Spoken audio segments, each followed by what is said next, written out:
Bonjour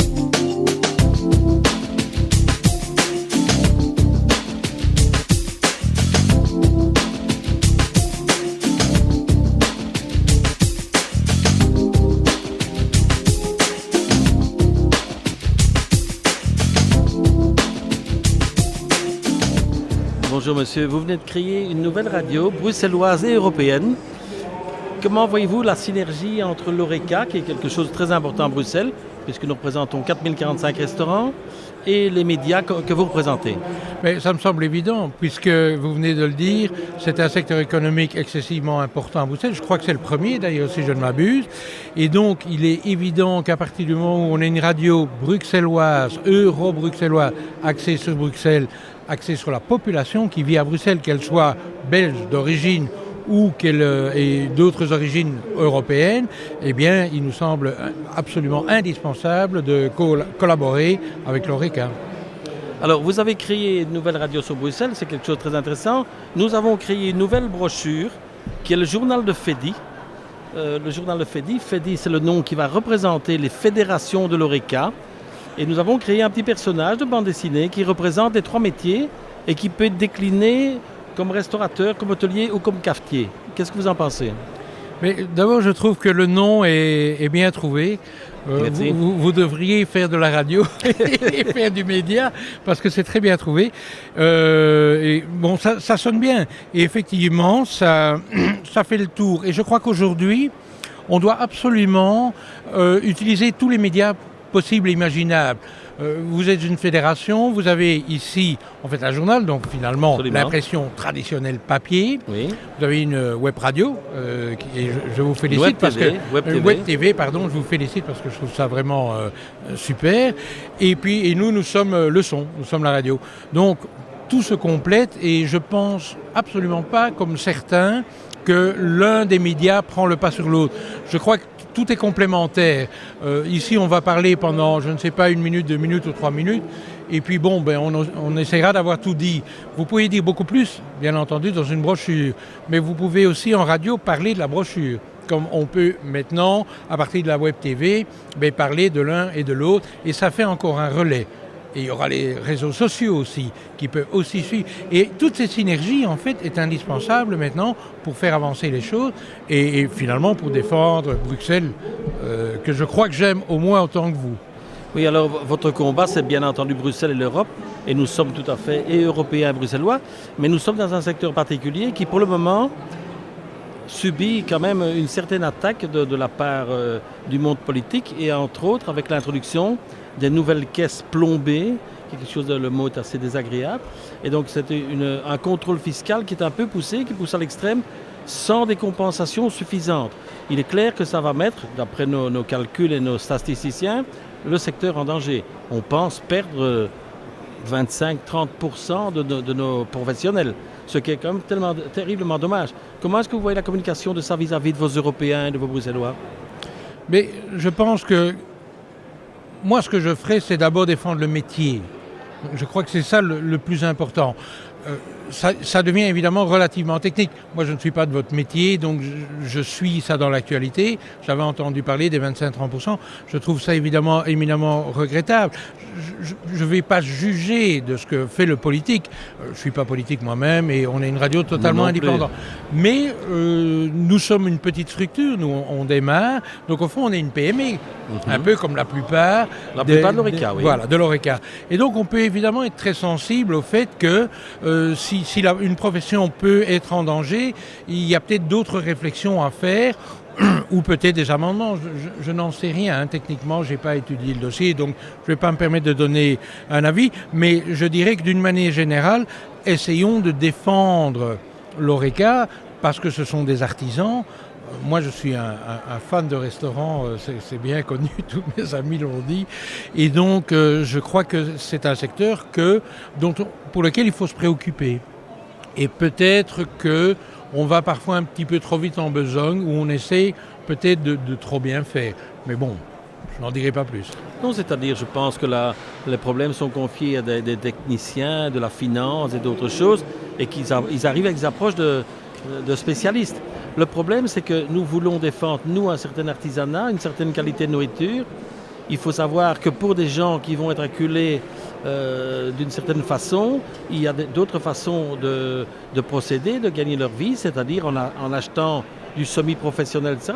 C'est un grand problème en France, vous avez certainement lu, on estime à 60-80% des gens qui se fournissent dans des sociétés que je ne critique pas, qui sont certainement très sérieuses, mais qui sont du semi-industriel. Donc l'artisanat est en train de céder le pas à des sociétés multinationales. Et ça, c'est un petit peu dommage.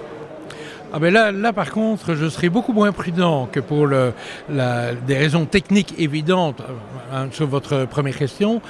Ici, par contre, là, l'artisanat, je le défends à fond. Simplement parce que je trouve que j'ai entendu dire que certains restaurants vont jusqu'à acheter carrément des plats surgelés tout préparés qui réchauffent au micro-ondes. Enfin, je ne sais pas, vous pourrez me dire si c'est vrai ou pas. Mais si c'est le cas, pour moi, c'est une escroquerie. Hein. Carrément, je ne vois pas d'autres mots. C'est un petit peu, si je fais le parallèle avec nous en musique, on a subi à un moment donné exactement ces mêmes dérives qui sont que des multinationales ont fabriqué des produits tout faits, de la musique en boîte, je l'appelle comme ça.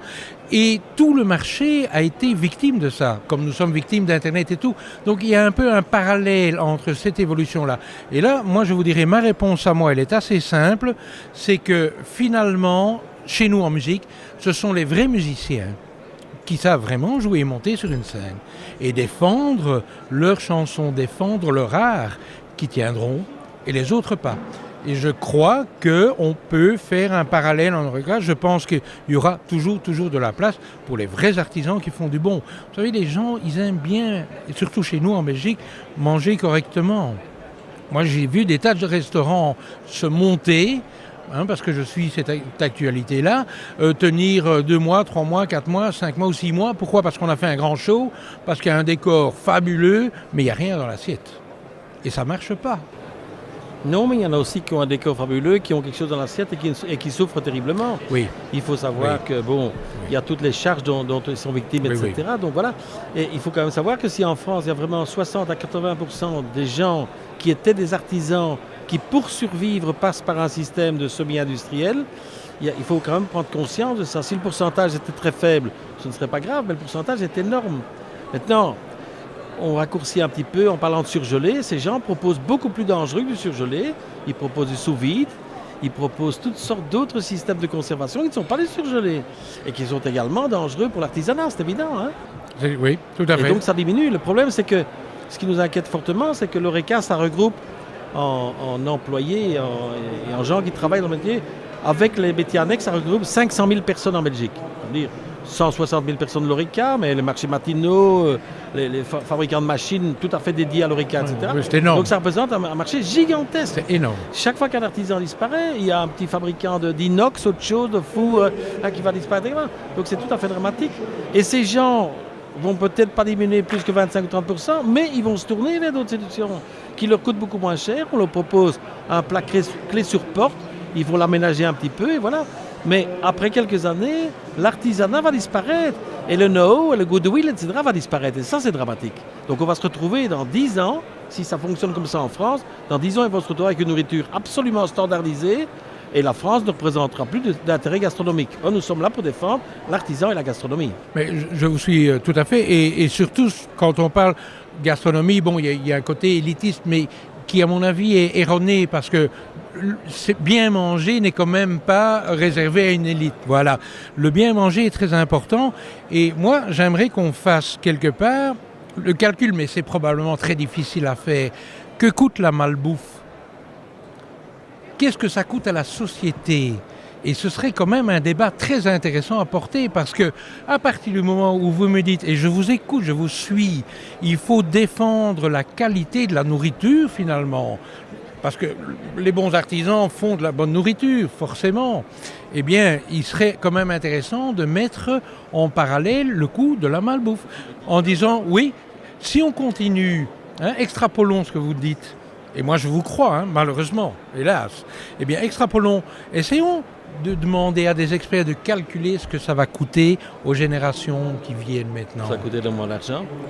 Regardez dans une école, par exemple, quand dans une école on fait du poisson, c'est du fish stick. À tel point que quand on interroge les enfants, pour eux, si vous leur servez un filet de dorade, c'est pas du poisson. Hein. Oui, c'est ça. Ça n'est pas la forme du fish stick du professeur McDo. Comme on fait maintenant, on fait des classes où on emmène des enfants dans des fermes, hein, vous savez, ça maintenant, parce qu'une vache, ils ne savent plus ce que c'est. Ah ben non, ils pensent que les œufs sont fabriqués, etc. Et donc les poissons, c'est encore pire. Non, mais là, et donc ils ne seront plus mangés, alors la vitesse, etc. Donc il faut absolument qu'on défende ce secteur qui défend finalement une des qualités très importantes de vie. Ce qui est inquiétant aussi, vous savez qu'il n'y a plus que 13,8% du budget d'un Européen qui est consacré à la nourriture, contre 40% avant la guerre. Donc ça veut dire que les gens attribuent beaucoup moins d'importance à ça. Mais donc le fast-food, des fringues, hein. Voilà. Ils achètent des fringues et la malbouffe, ils acceptent. Voilà, ça coûte pas cher, et les vacances, etc. Où on va aussi parfois mal manger. Donc finalement, c'est le problème est européen. Voilà, exactement. Vous êtes européen également. Oui, tout à fait. Mais en tout cas, ce qu'on peut dire, c'est qu'on est tout à fait sur la même longueur d'onde. Et c'est, je vais peut-être résumer, hein, la raison de notre partenariat avec la fédération, c'est que on est intimement convaincu que c'est un secteur important, on est bruxellois, et donc notre partenariat, il est là. Hein. On est là pour transmettre votre message, et je vous rassure, on le fera chaque fois que c'est possible. Eh bien, merci beaucoup. Je vous en prie, ravi.